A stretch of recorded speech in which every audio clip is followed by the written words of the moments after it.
nouveau scandale vient d'éclater. Et je pense que la pluie, il n'arrête pas de pleuvoir, ça fait plusieurs jours. Hein. Il pleut, il pleut. Je pense que la nature pleure avec nous. Après le Maroc, qui est affreux, parce que quand je suivi les nouvelles du Maroc, j'étais dans un état de rage. Je voulais faire une vidéo, mais j'ai dit, je ne peux pas faire une vidéo de policiers marocains qui tapent sur des corps, des gens, des Africains qui sont déjà morts. Tapent sur des corps. Ah, certains qui disent que l'esclavage est fini. Non, hein. Non, on est en plein dedans. On est en plein dedans. Ouvrons nos yeux. Après le Maroc, on a eu le cas de Jaylen Walker. J'ai fait une vidéo sur la chaîne. J'ai pratiquement eu ma page censurée, ma page YouTube censurée à cause de ça. Vous voyez même que la vidéo a été retirée de la chaîne. Et là-bas, c'était encore un autre choc. Certains disent qu'à la longue, après avoir vu autant de choses, on devient sensible. Mais je n'y crois pas. Je n'y crois pas. Pour les gens qui se soucient de la race noire, je n'y crois pas. Tu ne peux pas devenir insensible au sort de tes frères et au sort de tes sœurs. Si tu te soucies de toi-même, tu ne peux pas devenir sensible. Si tu te prends maintenant pour du n'importe quoi et de la... Excusez-moi l'expression. Et tu penses que les autres sont mieux que toi, c'est normal que tu t'en fous. L'histoire avec la Tunisie, ceux qui n'ont pas suivi, donc, en l'espace de moins de 2 semaines, le noir est traité comme n'importe quoi, que ce soit aux États-Unis, que ce soit en Europe, en Asie, même sur le continent africain. Il y a une situation donc, à l'aéroport de Tunis qui est la ville, la capitale de la Tunisie, où un avion atterrit avec, bien sûr, à bord des blancs et des noirs. C'est après donc qu'on réalise qu'il n'y avait pas assez d'avions de Air Tunis, et donc tout le monde ne peut pas embarquer dans l'avion. Les gens attendent leur correspondance, ils se rendent compte qu'ils ne peuvent pas avoir leur correspondance. Et donc Air Tunis donc, prend le devant et dit, bon, on va vous loger. Quelque chose de très intéressant se passe. On loge d'abord les blancs, on les loge d'un côté. Bien après, on loge les noirs. Et voici la réaction des noirs. Oh, le plus important, on était fatigué, on voulait être logé, c'est le plus important.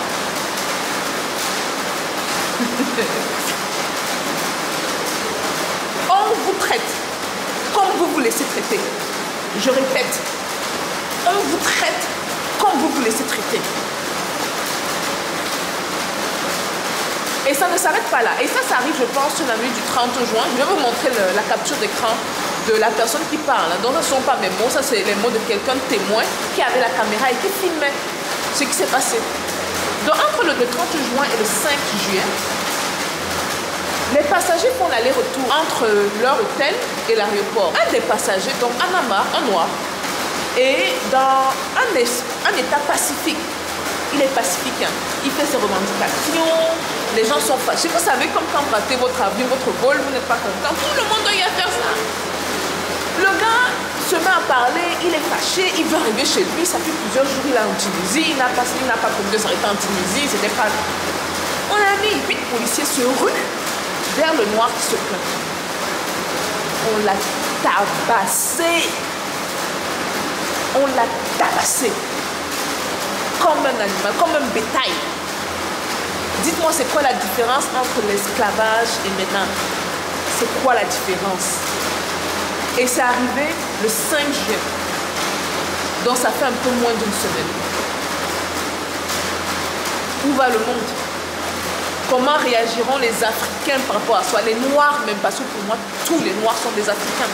Ce sont les enfants de l'Afrique.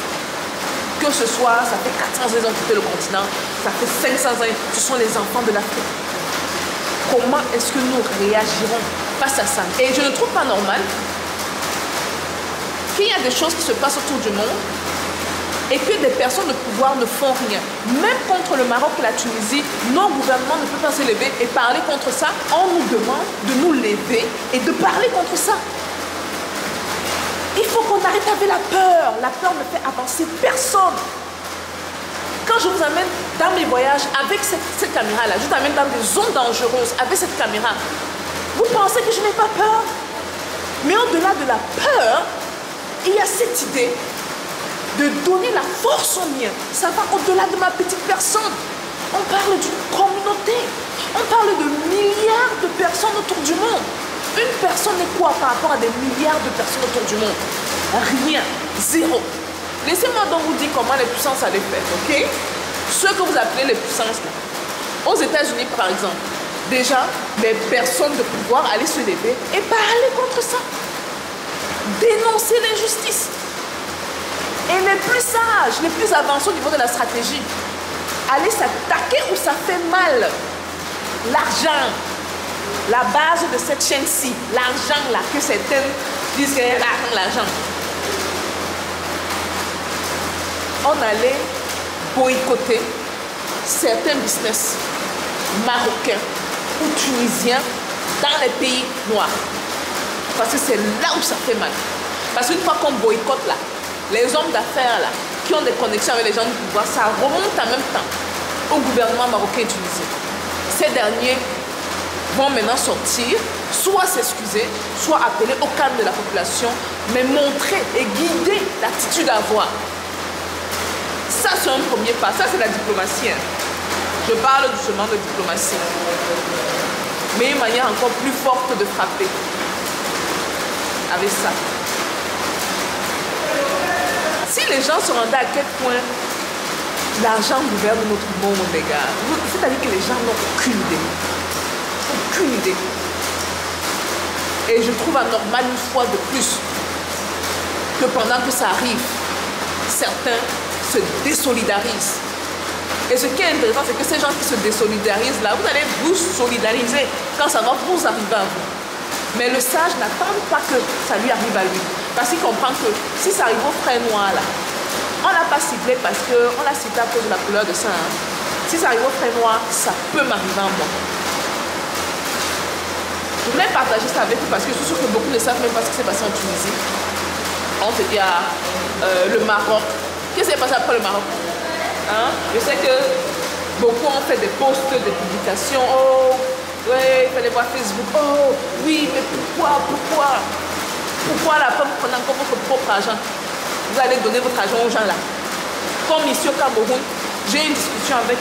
c'était qui là? Les gens qui prennent Air France. Tu as parlé contre Air France fatigué. C'est-à-dire que tu finances ton bureau. Tu donnes au bureau la chicotte pour te taper dessus.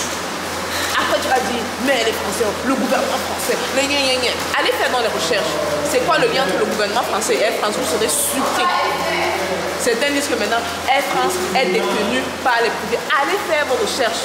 Ça nous arrive, après on se dit que, mais pourquoi? On n'est pas maudit. On n'est pas maudit. On est complexé. C'est ça là. C'est ça, notre problème. C'est qu'on est complexé. Ça commence par là, à se dire qu'on vaut quelque chose, on peut faire quelque chose, on a fait quelque chose dans le passé. Si on l'a fait dans le passé, on peut le refaire. Et on peut même faire plus, parce que beaucoup se comparent à ce qui était fait, ce qui était l'apogée quand même hein, de l'évolution de l'être humain.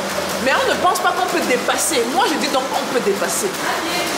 On peut s'inspirer de ce qui a été fait avant, on avance et on dépasse ce qui a été fait.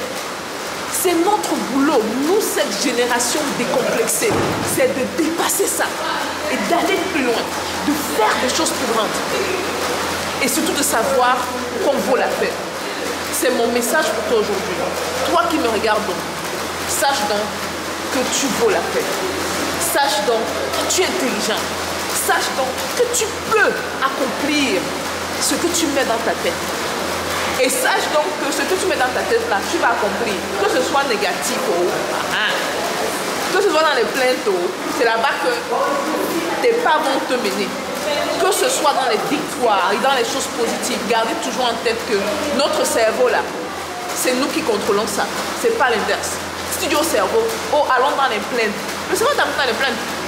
Si tu dis au cerveau, allons chercher l'argent, comme ce qu'on fait sur cette chaîne-ci, le cerveau va t'amener dans la recherche de l'argent. Si tu dis au cerveau, je suis capable de faire ça. Guess what? Le cerveau va dire, à vos ordres, mon commandant, Parce que nous sommes les commandants. Nous sommes ceux qui dirigeons nos cerveaux. Nous sommes ceux qui décidons de dire que non, j'en ai marre qu'on me prenne pour un rien. Parce que je sais que je vaux quelque chose. Je sais que je peux appliquer quelque chose. Je sais que je peux faire une différence. Je sais que je peux appliquer ce qu'on appelle la micro-résistance. Ce n'est pas tout qui sortit dans les rues, marcher et se plaindre. Non, non, non. La micro-résistance est la résistance la plus subtile et la plus efficace. On applique ça au niveau familial, petit niveau où on est. Les produits que je paye, ce sont des produits qui permettent que ma communauté s'élève, ou est-ce que ce sont des produits qui vont aller chez les autres afin que cet argent-là finance encore l'asservissement de l'Afrique? Posons-nous les bonnes questions. La micro-résistance. Et avec ça, on ne va même rien voir venir. Vous pensez que Macron va arriver chez vous? Biden va arriver chez vous? Parce qu'il va vous dire que, oh, vous avez voyagé avec une compagnie aérienne africaine. Hell no. Parce que vous dépensez, vous gardez votre argent dans la communauté. Vous payez dans les commerces africains. Vous pensez que Biden va arriver chez vous? Nous, la diaspora américaine, là, disons-nous les vérités. La diaspora française, Macron va arriver chez vous pour dire que, oh, mais vous consommez de plus en plus africain. Mais ce que beaucoup ne réalisent pas, c'est que c'est là où ça fait mal. C'est là où le pouvoir est. Voilà donc mon message. Quant à ceux qui dénigrent les Africains, ne leur donnons pas ce temps-là et cette énergie, ça ne vaut pas la peine. Utilisons ce temps à nous construire. Utilisons ce temps à nous rendre forts. Très bon début de semaine à tout le monde. Peace out.